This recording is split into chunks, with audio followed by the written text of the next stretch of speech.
What are you doing right now? Is it something that you really love? Millions of people at this very second are doing exactly what makes them happy.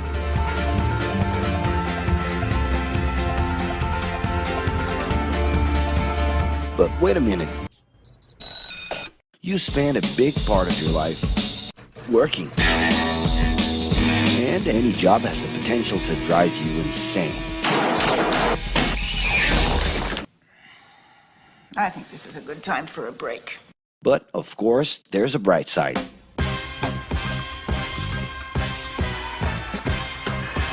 And the best thing, time off. As a matter of fact, the way we work influences new trends and behaviors in society. And if some things are new and different to you, and to everyone else, it's good to know that the ones who really captured the idea are those young millennials. Otherwise known as Generation Y, G, we, globalists. Okay. We know you heard about this. They represent a new workforce in the global market and have high aspirations. Half of them already have or plan to open their own businesses. Because of their digital, liquid, and collective mindset, they are affecting the way we produce and work in the future. Sounds complicated? Actually, keeping things simple was the motto that baby boomers worked by in the 60s and 70s. Rules were a lot clearer back then. The workspace was confined to the office. Responsibilities were individual-based and very specific, and you knew exactly the right time to start and finish your day. At that time, after the World Wars, the institution represented the security that everyone was dreaming about. Because of this, it made total sense to be a company man and respond well to linear and hierarchical structures. But be careful. Once you chose a career, it was a decision that would pretty much last for the rest of your life. Older workers would teach young ones because putting in long years of experience was essential if you wanted to grow within the company. Having a job would guarantee social status and was the first step towards marriage and a first kid 9 months later. Work didn't mix with personal life. No bringing work home. But baby boomers worked a lot. It's been a hard day's night. And this had to do with keeping a deep sense of discipline and honor. Day-to-day sacrifices guaranteed that the family would be taken care of, and they knew that a big payoff would come, even if it would take a while.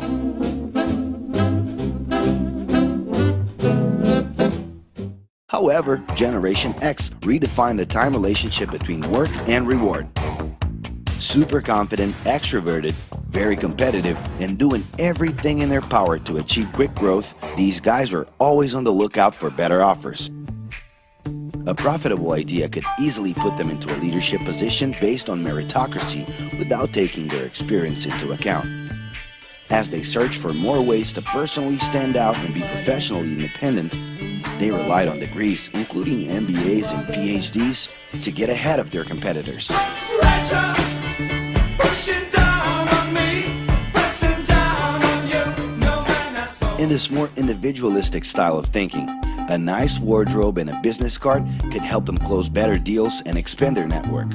Being in the right place at the right time is what would define the work schedule. Business time was extended into the happy hour. This mix between personal and professional life turned a workaholic into someone who was admirable and even sexy. In the grace of your love. The winner was whoever could get onto the board of directors in the shortest time possible, I can do anything if I can just get a chance. and thus immediately live out the pleasures of this achievement.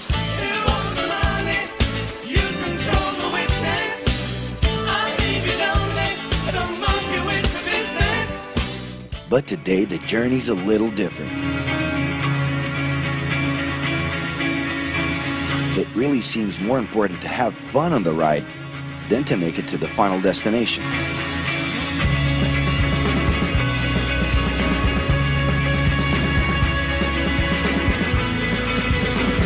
Ironically, millennials, those unpredictable kids, are the ones perfectly translating this new vision.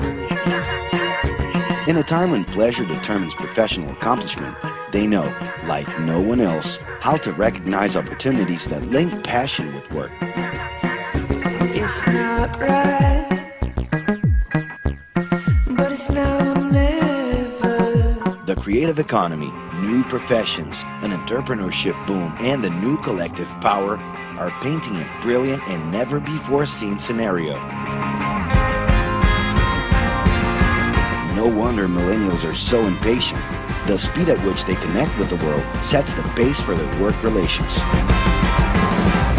Projects that only will make a difference in the long term just don't stimulate them.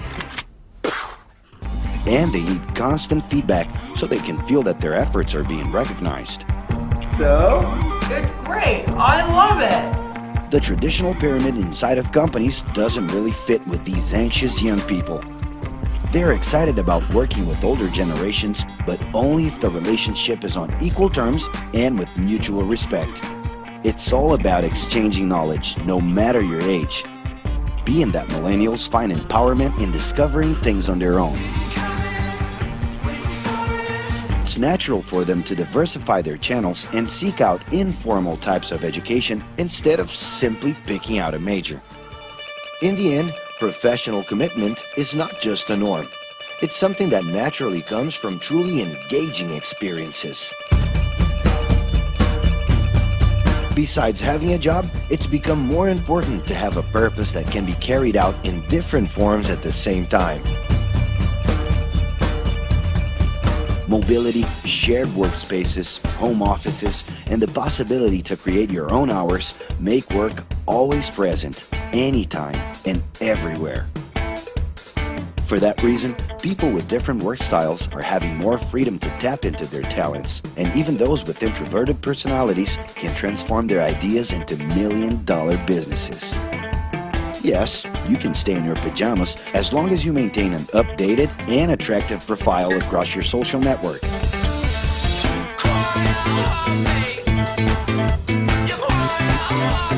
As you can see, flexibility is really the way to go. Millennials are fascinated when they get involved in works in progress and feel motivated by learning new skills. They're excited about an open and forever beta world where testing and messing with something unfinished is the only way to create the new. Millennials need more than ever to feel autonomous, and they're exhilarated by the challenge to develop and participate collaboratively.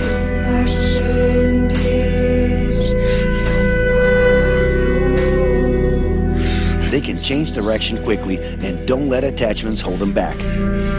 It's about living better in the present with no illusion that the future can be controlled.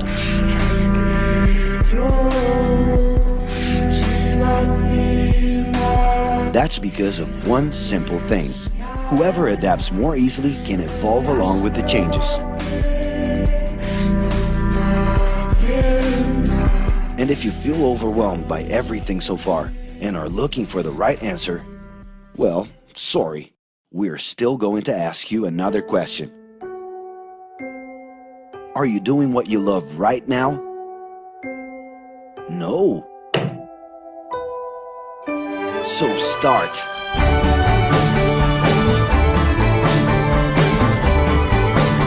The clock is ticking and your life is in a hurry. Discover your life's purpose and make it happen. Loving your work will put you in motion. It's the only way to lead a fulfilling life every day.